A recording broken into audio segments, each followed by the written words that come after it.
우리 지난주 너는 내 것이다. 너는 내 것이다. 저와 여러분들은 주님의 것이다. 왜 주님의 것이냐? 우리를 창조하셨기 때문에, 우리를 조성하셨기 때문이다 라고 했습니다. 오늘 두 번째, 오늘 두 번째가 뭐냐면, 두 번째, 너는 내 것이라고 할 때 두 번째, 주님이 우리와 함께 하신다. 주님이 우리와 함께 하신다. 임마누엘의 역사와 은혜와 또 함께 하심을 보게 됩니다. 자, 오늘 우리가 지난주 봤죠? 우리가 1절과 7절을 봤는데, 하나님이 창조하시고 조성하신 이유가 뭐냐 하면 내 영광을 찬송하고 찬미하고 내 영광을 선포하기 위해서 창조하였다. 우리 대꾸법으로 우리가 교차 대꾸법으로 우리가 생각했죠. 오늘 2절, 오늘 본문에 보니까 2절과 이 5절, 6절이 같은 의미를 담고 있습니다. 우리 2절이 뭡니까? 오늘 본문에 보니까 2절에 뭐라고 되어 있어요? 내가 물 가운데를 지날 때 내가 함께 할 것이요 강을 건널 때 물이 너를 침몰치 못할 것이며 내가 불 가운데 행할 때 타지도 아니할 것이요 불꽃이 너를 사르지도 못하리라. 5절과 6절 두려워 말라. 내가 너와 함께하여 내 자손을 동방에서부터 오게 하며 서방에서부터 너를 모을 것이며 내가 북방에서 이르기를 놓으라 남방에서 이르기를 불효하지 말라. 내 아들들을 원방에서 이끌어 내 딸들을 땅끝에서 오게 하라고 말씀하고 있습니다. 오늘 핵심 포인트, 오늘 2절과 5절 6절에 나오는 핵심 단어가 뭡니까? 너와 함께 할 것이다. 너와 함께 할 것이다. 너와 함께 할 것이다. 임마누엘이죠. 이거는 여러분들 아시는 이사야 7장 4절에 나오는 표현입니다. 아들을 낳을 것이요 이름을 임마누엘이라. 하나님이 너와 함께 하실 것이다. 이사야 성경에 아주 중요한 것. 자, 제가 늘 얘기했죠. 임마누엘. 이사야서의 핵심 단어들이 몇 개 있는데, 임마누엘, 하나님이 함께 하신다. 그리고 여호와의 날, 심판의 날, 또 주의 종의 날, 그 다음에 남은 자입니다. 남은 자. 로마서 9장 27절에 이스라엘 자손이 땅에 모래알같이 많을지라도 남은 자만 구원을 얻으리라. 여러분, 우리가 이런 부분에 있어서 우리 구원을, 주님은 뭐랬어요? 우리 구원을 두렵고 떨림으로 이루라. 이야기하고 있어요. 뭐라고요? 이스라엘 자손이 모래알보다 많을지라도 거기서 구원 얻는 사람은 남은 자만 구원을 얻을 것이다.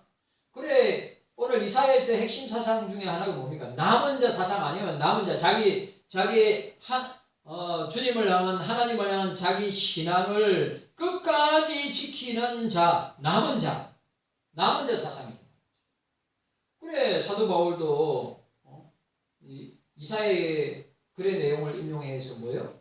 이스라엘 자손이 바다에 모래알같이 많을지라도 구원 얻는 사람은 남은 자만 구원을 얻을 것이라고 이야기했어요. 오늘 저와 여러분들이 이 사실을 기억해야 됩니다.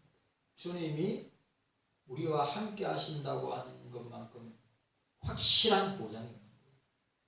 우리에게 확실한 보장이 뭐냐? 주님이 우리와 함께 하신다. 자, 2절에 하나님께 속한 너는 내 것이라 하나님께 속함에 따른 결과를 언급하고 있습니다. 자, 오늘 2절과 5절 6절은 주의 백성들이 어떤 재난 가운데, 어떤 고난 가운데 선민을 삼키지 못하고 주님이 함께 하시기 때문에 어떻게 해요? 지켜주실 것이고 붙들어줄 것이고 함께 하실 것이다. 위로의 메시지. 우리가 성경을 볼 때마다 하나님은 어미롭고 두렵고 심판하시는 그런 분이라고 생각할 때가 있는데 절대 그렇지 않습니다. 자, 오늘 본문에 보니까 하나님이 함께 하심으로 인하여서 그 어떤 고난 가운데서도 안전하게 보호하실 것이다. 여러분, 우리가 제가 이야기했죠. 예수 잘 믿으면, 신앙생활, 믿음생활 잘하면, 여러분, 고난이 없다? 그 거짓말입니다. 신앙생활, 믿음생활 잘할수록 고난이 따라오고, 핍박이 따라오고, 어려움이 따라옵니다. 왜냐하면 사도 바울이 너희에게 고난이 없으면 사생자라고 그랬어요. 네?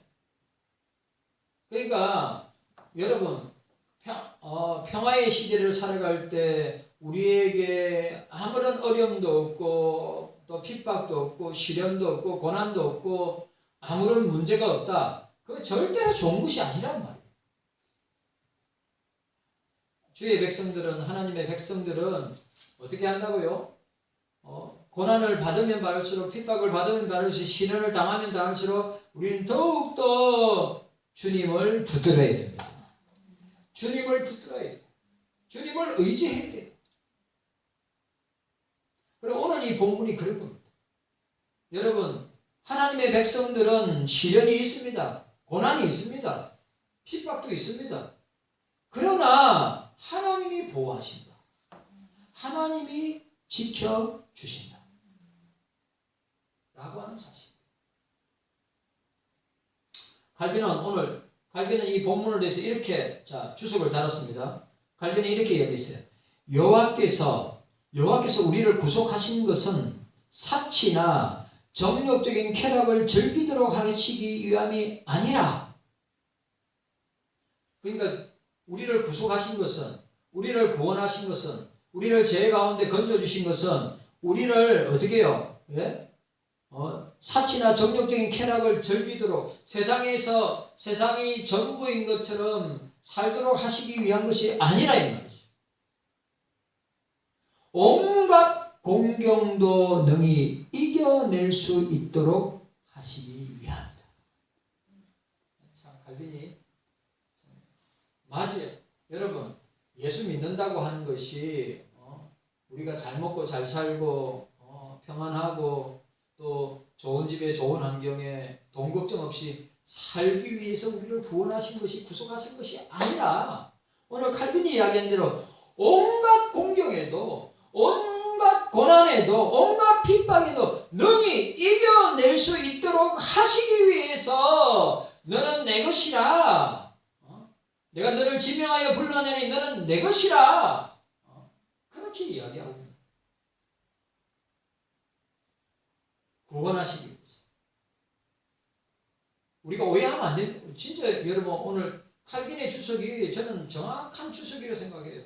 우리가 예수 믿음으로 구원받은 것이 의식주를 해결하고 먹고 마시는 거 해결하고 우리가 안락한 삶을 살도록 부름받은 것이 아니라, 구원받은 것이 아니라, 이 땅에 사는 동안에, 우리가 이 땅에 사는 동안에 우리 장로님이든지 우리 권사님이든지 우리 김기동 형제님이든지 안정형은 지금 자고 있는지, 예배 시간 맞춰서 올라와야지. 아니 뭐 하고 있는지, 또 우리 딸들도 마찬가지고 저도 마찬가지고, 여러분 생각해 보세요.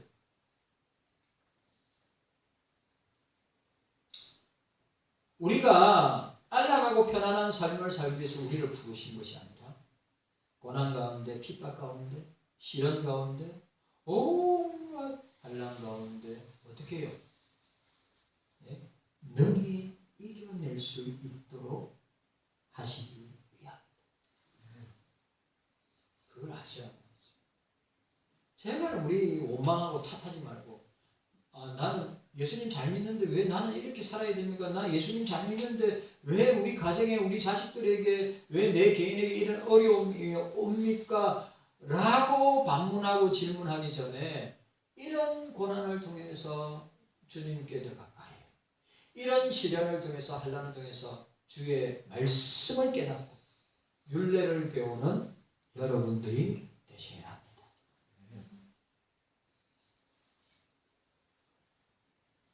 자, 오늘 하나님은 물과 불의 위험이 전혀 없을 것이라고 말씀하는 것이 아닙니다. 맞죠? 여러분 보세요. 물과 불의 위험이 전혀 없을 것이라고 말씀하신 것이 아니라 하나님이 함께 하심으로 인해서 주님이 임마누엘 하심으로 말미암아. 이 말이 너무 중요한 거예요. 주님이 나와 함께 하시기 때문에 이 모든 상황을 견딜 수 있고 이길 수 있고 승리할 수 있다고 하시는 약속의 말씀이란 말이죠. 네? 이해 가셨어요? 오늘 이 말씀 이해 가셨습니까? 주님이 함께 하는 사람은 고난을 안 당한다, 시련을 안 당한다, 핍박을 안 당한다, 어려움을 안 당한다는 말이 아니라 그런 일이 있을 때마다 주님이 함께하는 사람, 임마누엘로 주님이 함께하는 사람은 그 모든 상황을 견딜 수 있도록 하신다. 약속이다. 오늘 이사야가 이 유다 백성들을 향한 주의 말씀을 깨닫고 각인시키고, 야, 주님과 함께하며 너희들이 이런 시련과 환난 가운데서도 주님이 함께 하시기 때문에 너희들을 보호하시고 지키시고 너희를 인도하시고 도와주실 것이다 라고 하는 약속이란 말이죠. 영적 승리를 가능케 하는 것은 이 말도 중요해요. 우리가 영적 승리를 이 세상에서 승리할 수 있도록 하는 것은, 영적 승리를 가능케 하는 것은 우리 자신의 특출한 역량이나 우리 자신의 특출한 재능이나 우리 자신의 특출한 힘과 능력이 아니라, 어떤 극적인 상황의 변화가 아니라 오직 주님이 변함없이 임마누엘 하신다. 주님이 나와 함께 하시기 때문에 우리가 착각하면 안 되는 거예요. 여러분, 사람이 대단해봐야 얼마나 대단합니까? 하나도 대단하지 않습니다. 사람만큼 어리석고 미련하고 사람만큼 지혜 없고 똑똑해봐야, 장로님, 서울대학교 나오면 뭐합니까? 서울대학교 나와도 장로님 10명 중에 9명은 다 논다 안 합니까? 쇠가 빠지게 부모가 공부시키고 우리나라 최고 명문 대학 나오는데 직장에 들어가는 사람, 직장에 자리 잡고 제대로 성공하는 사람 한두 명밖에 안 된대요. 서울대학교 나와도. 오해하지 마. 절대는 니는 서울대학교 나왔냐? 저는 안 나왔죠. 그냥 신학교 나왔지, 신학교. 근데 장로님도 인생을 살아보고 저도 인생을 살아보니까 명문대학 나왔다고 다 성공하는 것이 아닙니다. 여러분, 주님께 붙들린 사람이 주님이 그를 인도하십니다. 주님께 붙들린 사람이, 여러분, 세상 사람들이 성공하지 못했다 하더라도 주님이 네 인생은 성공한 인생이라고 말씀하신다면 그건 진짜 성공한 인생이죠. 세상이나 세상 사람들의 말이 짝이 하나도 중요하지 않습니다.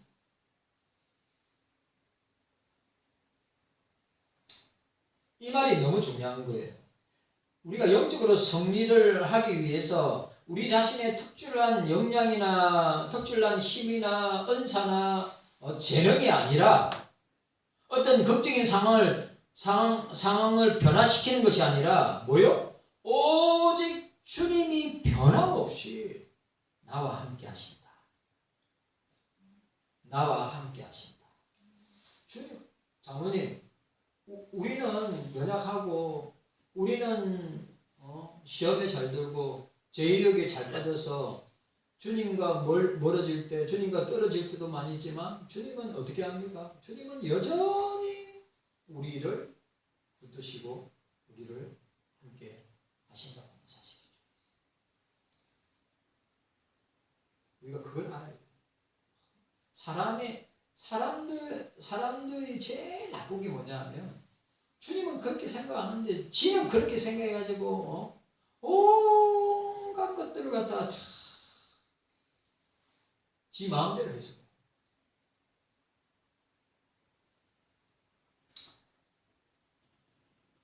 창세기에 요셉의 이야기가 나오죠. 요셉의 이야기의 하이라이트가 뭡니까? 창세기 39장입니다. 여호와께서 요셉과 함께 하십니다. 요셉과 함께 하십니다. 함께 하심을 보디발이 뭐 어떻게 했어요? 보디발이 요셉이 하나님이 함께 하심을 보았더라. 불신자가 보았대요. 아니 하나님이 짠 나타나서 보세요. 하나님이 짠 나타나서 내가 요셉의 하나님이다 짠 나타나서 보디발에게 보여준 게 아니라 요셉은 그의 삶을 통하여서 그의 신앙, 그의 모든 삶을 통하여서 하나님이 하나님 되심을, 하나님이 나와 함께 하심을 그 불신자 보디발에게 보디발 안에 있는 불신자들에게 야 하나님 믿는 사람, 하나님이 함께하는 사람이 이런 사람이구나 라고 하는 것을 보디발이 봤다잖아요. 우리 역시도 그렇게 불신자들의 세상에는 그렇게 인정받아야 돼요.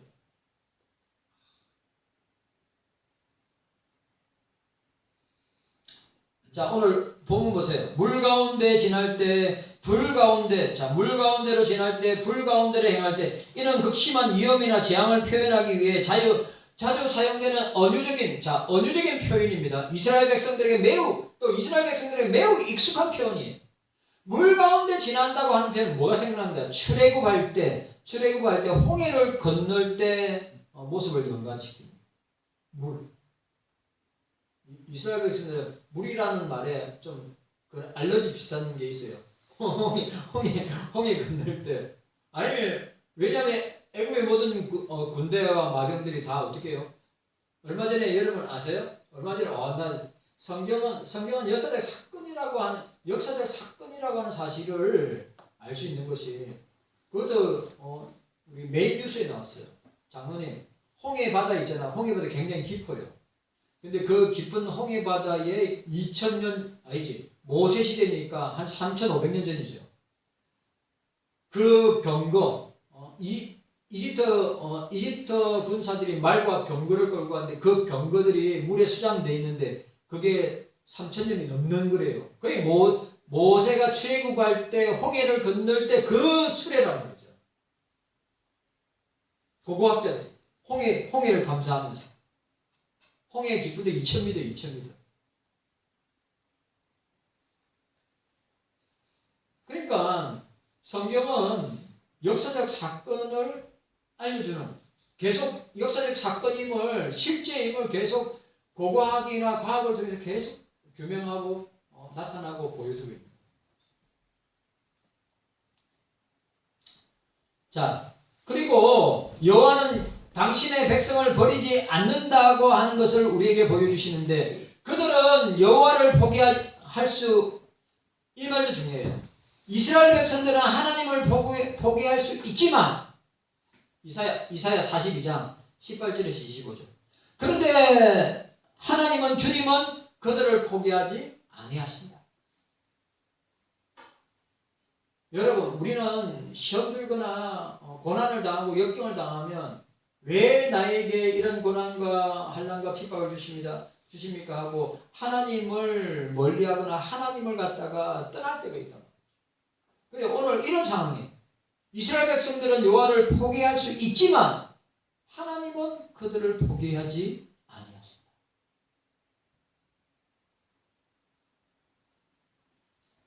여러분 꼭 기억하세요. 자 따라합시다.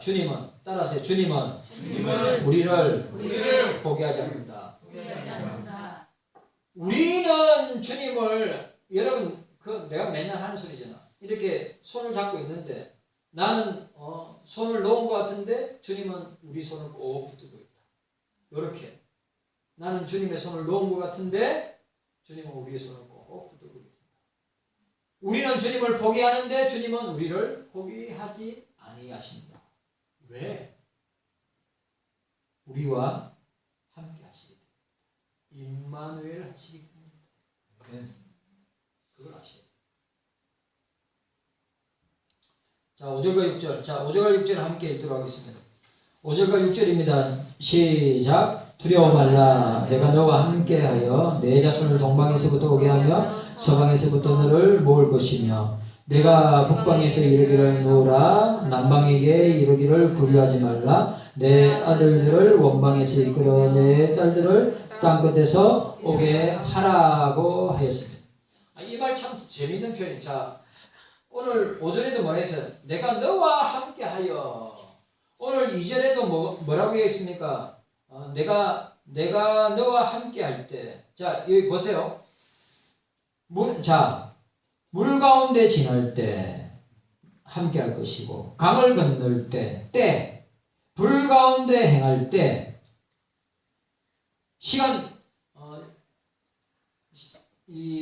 시간적 사건을 이야기하고 있는데, 여기 보세요. 강을 건널 때, 물을 건널 때, 불을 지날 때, 어떻게 한다고요?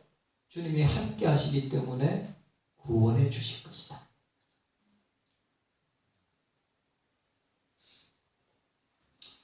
오늘 5, 6절에 오늘 5, 6절이 2절과 5, 6절이 같은 내용의 구절인데 어떻게 해요? 너와 함께 주님이 함께하면 절대로 당신의 백성들을 자녀들을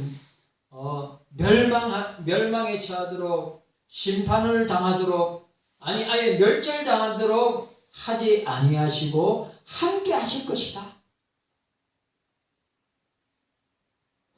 하나님은 주의 백성을 멸절을 두려워할 필요가 없는 것은 왜? 그 이유가 무엇인가?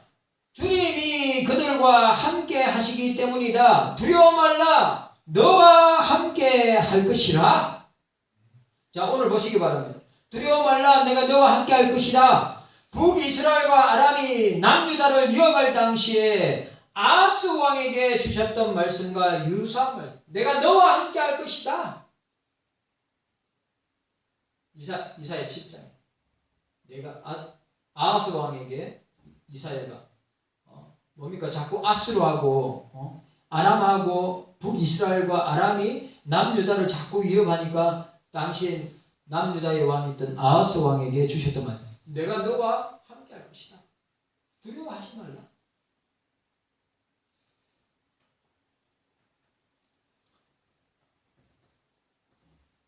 우리가 당면한 현실이 어떠하든지 하나님의